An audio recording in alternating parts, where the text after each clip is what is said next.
ഞായറാഴ്ച നമ്മൾ കുറച്ച് അമ്പലങ്ങളിൽ പോയിട്ടുണ്ടായിരുന്നല്ലോ. അതിൻ്റെ ബാക്കി വീഡിയോ ആണ്. അപ്പം ഇപ്പം പോയിക്കൊണ്ടിരിക്കുന്ന അമ്പലം എന്ന് വെച്ച് കഴിഞ്ഞാൽ കുതിരാൻ ശ്രീധർമ്മശാസ്ത്ര ക്ഷേത്രത്തിലേക്കാണ് പോകുന്നത്. ഞാൻ ഫസ്റ്റ് ടൈമാണ് പോകുന്നത്. ഇതിങ്ങനെ ഉറപ്പിച്ചെടുത്ത തീരുമാനം, മുൻകൂട്ടി തീരുമാനിച്ചൊന്നുമല്ല. മറ്റേ അമ്പലങ്ങളിൽ നേരത്തെ തൊഴുത് കഴിഞ്ഞപ്പോൾ ചേട്ടൻ പറഞ്ഞ് ജസ്റ്റ് ഒന്ന് പോയിട്ട് കണ്ടിട്ട് വരാമെന്നുള്ളത്. ആളും ആദ്യമായിട്ടാണ് പോകുന്നത്. ഈ തുരങ്കത്തിനുള്ളിൽ കൂടെ ഞാൻ മുന്നേ പോയിട്ടുണ്ട് കേട്ടോ. ഇത് സ്റ്റാർട്ട് ചെയ്ത സമയത്ത് ചേട്ടൻ തന്നെ കൊണ്ടുവന്നിട്ടുണ്ട്. രാത്രി കാണാനാണ് ഇത് ഭംഗി. ഞാൻ അന്നും ഇന്നും പകൽ തന്നെയാണ് വന്നിട്ടുള്ളത്. ഈ അമ്പലം മറ്റേ പഴയ ഹൈവേയിൽ നിന്ന് തുരങ്കം വന്നപ്പോൾ ഒറ്റപ്പെട്ടു പോയൊരു അമ്പലമാണ്. ആരും അധികം അങ്ങനെ പോകുന്നില്ല എന്നാണ് ഞാൻ ഇൻസ്റ്റഗ്രാമിലൊക്കെ കണ്ടത്. അപ്പോൾ എനിക്ക് ആഗ്രഹം ഉണ്ടായിരുന്നു. അപ്പോൾ ചേട്ടനോട് പറയാതെ തന്നെ ആളിങ്ങോട്ട് പറഞ്ഞ് കൊണ്ടുപോകാൻ കേട്ടോ. അപ്പോൾ നല്ല രസമുണ്ടായിരുന്നു കാണാനായിട്ട്. പോകാത്തവരെന്തായാലും പോയി നോക്കിയോളൂ.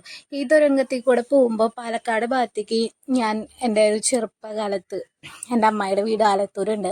അങ്ങോട്ട് പോകുമ്പോൾ ഈ അമ്പലം ഞാൻ ബസ്സിലിരുന്ന് കണ്ടിട്ടുണ്ട്. അന്ന് ബോർഡൊന്നും വായിക്കാൻ പറ്റില്ലല്ലോ, ബസ് ഇങ്ങനെ പാസ് വേ അല്ലേ. അപ്പം ഞാൻ വിചാരിച്ചിട്ടുണ്ടായിരുന്നത് ഇത് ഹനുമാൻ സ്വാമിയുടെ അമ്പലമാണെന്നാണ് വിചാരിച്ചിട്ടുള്ളത്. പിന്നെ ഇപ്പോഴാണ് അറിയേണ്ടത് ശാസ്താവിൻ്റെ അമ്പലമാണെന്നുള്ളത്. ഈ തുരങ്കത്തിൻ്റെ ഉള്ളിൽ കൂടെ പോകുമ്പോൾ എനിക്ക് ഭയങ്കര പൊടിയുടെ ഡിസ്റ്റർബൻസ് ഉണ്ടായിരുന്നു. എന്താണെന്നറിയില്ല, ഫസ്റ്റ് ടൈം വരുമ്പോൾ അങ്ങനെ കുഴപ്പമൊന്നും ഉണ്ടായിരുന്നില്ല. വീഡിയോ കുറച്ച് നേരം സ്റ്റോപ്പ് ചെയ്തിട്ട് പിന്നെ അതിൻ്റെ അറ്റത്തണ വരെ എനിക്ക് ഭയങ്കര ബുദ്ധിമുട്ടായിരുന്നു. തിരിച്ചു വരുമ്പോൾ അങ്ങനെ തന്നെയാണ്. അപ്പോൾ പോകുന്നവരാരെങ്കിലും ഉണ്ടെങ്കിൽ പൊടി ഡിസ്റ്റർബൻസ് കാര്യങ്ങളുണ്ടെങ്കിൽ മാസ്ക് ഒക്കെ വെച്ചിട്ട് പൊക്കോളും.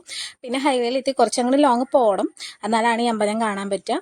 നല്ല ഒരു അറ്റ്മോസ്ഫിയർ ആണ്. നല്ല എന്താ പറയുക, നാച്ചുറലി ഭയങ്കര ഒരു അറ്റാച്ച്ഡ് ആയിട്ടുള്ളൊരു ടെമ്പിളാണ് കേട്ടോ.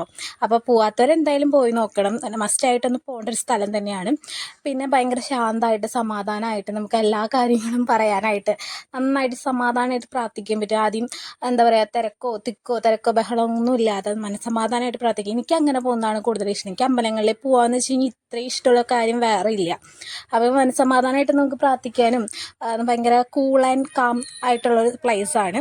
പിന്നെ കണ്ടോ, നാച്ചുറലി ഭയങ്കര അറ്റാച്ച്ഡ് ആയിട്ടുള്ളൊരു ടെമ്പിൾ. നമുക്ക് കയറി ചെന്നാൽ അപ്പം തന്നെ കണ്ടു കുറേ കുരങ്ങന്മാരെ കണ്ടു, കുറേ അതിഥികളെ കണ്ടു. അവരാണെങ്കിൽ ഈ കുഞ്ഞിനെ കൊണ്ട് നടക്കുന്ന കുരങ്ങന്മാരെ വരെ ഞാൻ കണ്ടു.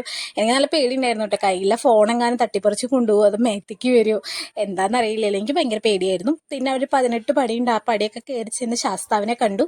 പിന്നെ ഒരുപാട് ഉപദേവതമാരുണ്ട് കേട്ടോ ഇവിടെ തൊഴാനായിട്ട്. ഞാൻ നേരത്തെ പറഞ്ഞ പോലെ ശാന്തമാണ്, സമാധാനമാണ്. പിന്നെ കുരങ്ങന്മാർ അങ്ങോട്ടും ഇങ്ങോട്ടും ഓടി നടക്കുന്നത് മാത്രം ചെറിയൊരു സൗണ്ട് ഉണ്ടാവുള്ളൂ. ഞാൻ എൻ്റെ തലയിൽ വീഴുന്നത്. കുഴപ്പമുണ്ടായിരുന്നില്ല, നന്നായിട്ട് പ്രാർത്ഥിക്കാൻ പറ്റി. അപ്പോൾ പോവാത്തവരെന്തായാലും പോയി നോക്കണം. അത് കാണാനുള്ള കാഴ്ച കുറച്ചധികം ഉണ്ട് കാണാൻ. അതുകൊണ്ടാണ് വീണ്ടും റിപ്പീറ്റ് ആയിട്ട് ഞാൻ പറഞ്ഞുകൊണ്ടിരിക്കുന്നത്. പിന്നെ അതുപോലെ തന്നെ നാഗദേവതകളുടെ ആ ഒരു സംഭവം ഉണ്ടായിരുന്നു. അതും കണ്ട് കുറച്ച് ഫാമിലീസ് വന്നിട്ടുണ്ടായിരുന്നു കേട്ടോ. പക്ഷെ കുഴപ്പമില്ലായിരുന്നു. പിന്നെ ആൾത്തിരക്കില്ലാത്ത സ്ഥലമായതുകൊണ്ട് നമുക്ക് സമാധാനമായിട്ട് പ്രാർത്ഥിക്കാം. പിന്നെ അവിടെ നേരെ പഴയ ഹൈവേ കുറച്ച് മുന്നോട്ട് പോയി നോക്കി എന്താണ് അവിടുത്തെ അവസ്ഥ എന്ന് അറിയാനായിട്ട്. വലിയ കാര്യമൊന്നും ഉണ്ടായില്ല. ഞാൻ നേരെ തിരിച്ച് തൃശ്ശൂർ പോയി. തൃശ്ശൂർ പോയിട്ട് ഞങ്ങൾ മന്നാടിയാർ ഹോട്ടലിൽ നിന്ന് മസാല ദോശ കഴിച്ചു. ഈ മസാല ദോശേനെ പറ്റി പറയാനാണെങ്കിൽ തൃശ്ശൂരത്തെ നമ്പർ 1 മസാല ദോശ എന്ന് പറയുന്നത് ഭാരതത്തെ മസാല ദോശ എന്നാണ് എല്ലാവരും പറയാറ്. പക്ഷെ എനിക്ക് പേഴ്സണലി മന്നാടിയാറത്തെയാണ് ഇഷ്ടം. കുറച്ചുകൂടി ക്വാളിറ്റിയും ക്വാണ്ടിറ്റിയും ഉണ്ട് കേട്ടോ. എന്താ പറയുക, എനിക്കെന്തോ പേഴ്സണലി എനിക്ക് അതാണ് ഇഷ്ടം. പിന്നെ ഈ ഒരു ഹോട്ടലിൽ ഞങ്ങൾ പണ്ട് സ്നേഹിച്ച് നടക്കുന്ന സമയത്ത് ഇവിടെ വരാറുണ്ട്. ഈ ഒരു ചമ്മന്തി കൂട്ടി കഴിക്കാനാണെങ്കിൽ സൂപ്പറാണ്. ആരെങ്കിലും അറിയാത്തവരോ പോവാത്തവരുണ്ടെങ്കിൽ ഒന്ന് പോയി മസാല ദോശ ഒന്ന് കഴിച്ചു നോക്കൂ കേട്ടോ. അപ്പോൾ ഈ വീഡിയോ ഇത്രയേ ഉള്ളൂ. നെക്സ്റ്റ് വീഡിയോ കാണുന്നവരെ ബായ്.